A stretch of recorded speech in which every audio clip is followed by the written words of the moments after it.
За хай зүрхнүүд ангилам цэцэг үзэсгэлэнтэйгээр дэлбэлэн анимегийн 6-7 дугаар ангийг ярьж өгөхөд бэлэн боллоо. Шууд эхэлцгээе. Субару баг байхын л бүх зүйлд бууж өгдөг хүүхэд байсан ч юу ч болсон Вагури түүний хажууд байдаг байлаа. Одоо ч тэр ирээдүйд ч бас. Тиймээс Вагурийг Субару яг л өөрийнх нь баатар гэж боддог байсан.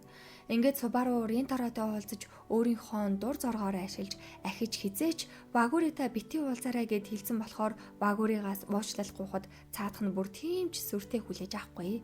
Гинэд уучлал гуйхаар чин үнэхээр их гайхлаа шүү. Яг үнэндээ манай болон Чидори сургуулийг хоорондоо бүр ямар ив түнжингүй гэдгийг биеэрээ мэдэрсэн. Гэхдээ чи Ринтарод тэр үгийг хэлсэн нь мэдээж миний төлөө л хэлсэн байх тийм ээ. Тиймээс зүгээрээ гэсэн үгийг Субару сонсоод бүр нүдэндээ ч итгэхгүй. Учир нь Ринтаротой уулзаж тэгж хэлснээс хойш Вагурийг ямар нэгэн байдлаар өөрөө олж мэдээд харьцаагаа өөрөөс нь тасалчих үедээ намайг муугар бодох үедээ гэж олон зүйлээс айж байсан байна. Өнгөрсөн бүх явдлыг бодоод өөрийгөө зөвхөн бодож өөрийнхөө ашиг сонирхлыг илүүд үзээд сул дорой өөрт нь зөвхөн Вагури л байдаг болохоор хин нэгнийг яг үнэндээ хамгаалж хайрлаж байгаа мэт боловч маш муухай хуваа хичээсэн дэндүү гэмээр үйлдэл хийсэндээ маш их харамснаа. Субару багасаа л өөртөө итгэлгүй байсан болохоор үсээ ургуулвал эсвэл бусад октоучиг өндөр болчих юм болвол өөр болно гэж өнгөцгөн дүгнэлт хийдэг байсан юм байна. Тиймээс өдий хүртэл хин нэгэнд найдаж амьдарсан болохоор чин сэтгэлээсээ бүгдийг ойлгож үзий хатахад Вагури шууд сэтгэлийг нь тайвшруулад бага бахтаа энэ цэцэрлэгт ирж тоглодог байснаа дурсаад Вагури жоохондоо тоглож агаад унахад Субару бити үхээрээ Кауроко чиний өмнөөс би өвдөлтийг чинь авчяа гэж хэлсэн гэх мэт нандин дурсамжуудаа хоорондоо ярилцгаанаа. Тэгэд Вагури маань Субару бити бүх зүйлд өөрийгөө буруутгаж өөрөөсөө алдаа хайжээ. Чамайг миний дэргэд байхаас эхлээд одоо хүртэл би үргэлж талархаж явдаг. Цаашдаа ч ялгаагүй чамайг хайрлаж, чамтай илүү удаан найзалж нөхөрлөхийг хүсэж байгаа. Чи миний хажууд байдаг болохоор би дэндүү их хүчтэй айж, урам зориг авдаг найз нь чамдаа үнэхээр их хайртай гэх үгийг сонсоод шууд л Вагурийг тэрж авна. Тэгээ Ринтарод уулзахдаа яг юу гэж хэлснээ бүгдийг нь хэлээд Ринтарод хайртай юу гэж асуухад Вагури юу гэсэн бэ гэж юу? Мэдээж Ринтарод маш их хайртай, бүр үнэхээр их хайртай гэхийг нь сонсоод Ринтарод ч гэсэн чамтай битгий уулз гэж найз нь хэлэхэд чамтай уулзахгүй байж чадахгүй гэж надад хэлсэн гээл бүх зүйлээ хэлдэг.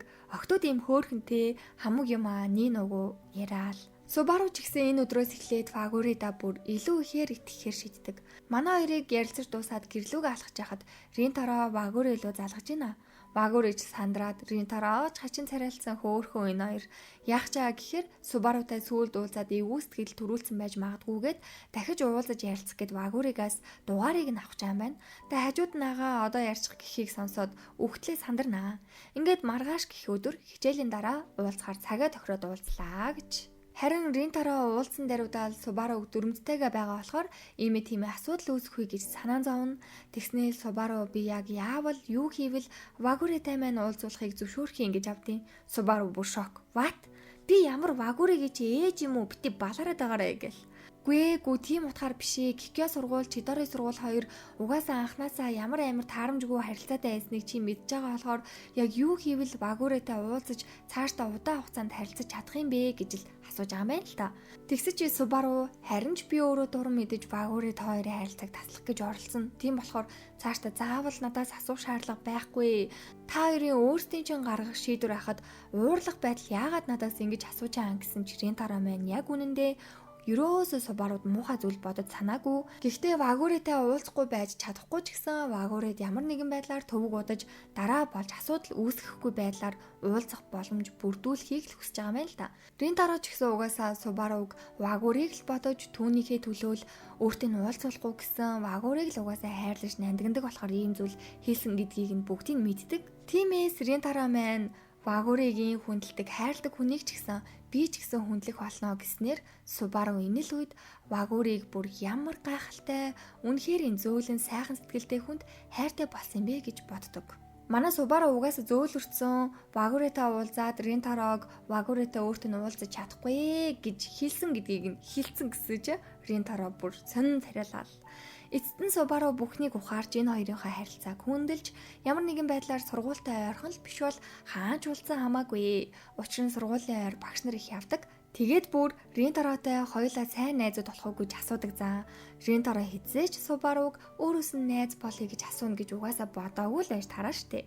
Ингээд цаадах чинь гэртээ ирээд найзуудтайгаа л яаж эвлэрэх үү гэж бодоод байж хахад Вагури маань Субарутай уулзсан уу? Уулзалт нь амжилттай болсон бол ашгүй дээ. Бид хоёрын харилцааг Субару мэдэж чадсанд баяртай байна гэдэл хөөхөн. Маргааш болж тэмцээний бэлтгэл дээр Ринтаро амин хаанагаан гимээр сүр сүлдгүй болсон. Найзууд нь бүр гайхаад хичээлдээ мууч гисэн спорттой бол үнэхээр хэнийг ч дагуулахгүй анги аваа явцдаг учраас манай гурав араас нь нууцаар дагахаар шийднэ. Дагаад лайла.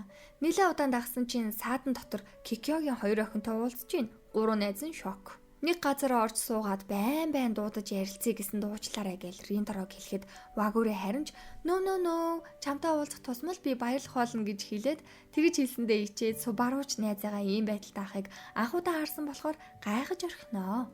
Нөгөө талд манай гурав суудсан бүхэл бүтэн хөөхөн хоёр охинтой мань гурыгаа хаяад нилуураад Ринтаро чи андаастаа арайчтэй гэж бодоостай. Ринтаро ер нь энэ хоёртой яах гэж уулзсан гэхээр гурван найздаа итгэх ёстой адил Вагуритай харьцаж байгаагаа хүртэл үүнээс хойш нууцламааргүй байна. Одоо бүгдийг үннээр нь хэлмээр байна гэж байгаа юм лээ. Багасаа л Ринтаро ямар ч найз нөхөдгүй өссөн түүнийг Чидорид шилжиж ирснээс хойш хамгийн халуун дотноор угтаж авсан 3 хүн бол мэдээж Аято, Саку, Усами 3. Тийм болохоор тэд нартайгаа байхдаа хизээж баг зүүж үзээгүй хамгийн тайван байгаагаараа байхад тусалдаг. Тийм л сайн найзууд учраас та хоёрын талаар тэднэрт үннээр нь хэлнэ гэдэг. Манай хоёр ч өстой асуудалгүй зөвшөөрөөд уулзалт амжилттай. Энэ бүхнийг 3 сайн найз нь нууцаараа аль хэдийн сонссон байгаа.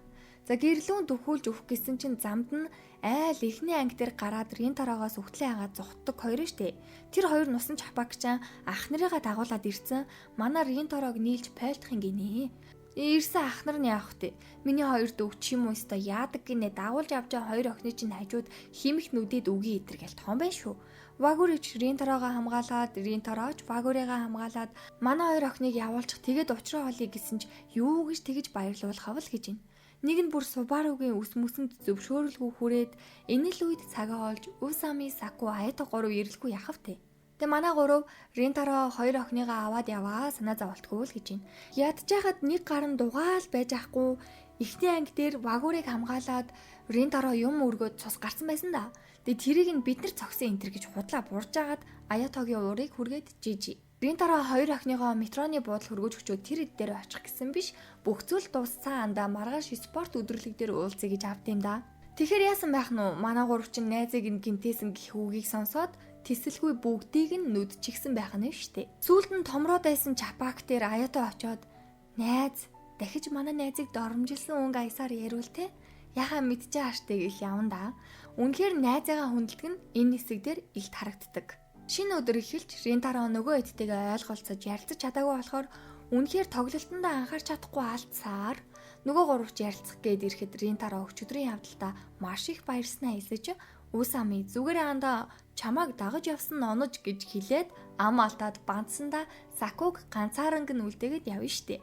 Ринтаро мэдээж угаасаа л ресторанд ярьсан бүх юмыг сонссон байна дуус гэж бодсон бол Саку маань юуг нь мэдэхгүй байж хатуу үг хэлсэндээ уучлалт гуугаад бүр сүулдэ хоёулаа гүй миний буруу гэд сүулдэ Саку маань за би энэ үгийг нэр амьдралдаа дахиж хизээж хэлэхгүй шүү андаа сайн сонсож яв гээл. Миний амьдралд орж ирсэн Усами Аято бас чи та гуравт би чин сэтгэлээсээ итгэдэг. Хэдий мань дотгошоогоо олон юм яриад байдгүй зантай ч гэсэн та нартай байхдаа л жаргалтай байдаг шүү. Юу ч болсон хэлж байгаараа гэснээр Ринтаро маань үгэнд нь уяраад уйлчнаа. Ашгүй ингээд үл алгалцлоо арилгаж чадлаа. Мэдээж буцаад тоглолт руугаа ороход Ринтаро нэг л алдвал нөгөө баг ялна. Харин алдахгүй бол багаа аврах учраас маш их хичээлгүй яах вэ? Эцэст нь ангийнхаа нэр хүндийг нь авч үлдээж бас найзуудтайгаа ч ойлголцчлоо. Манай дөрвийн нөхөрлөл их нандин санагдаад байт юм аа. Вагурыг ч гэсэн энэ хэд маань бүгдээрээ мэддэг болсон.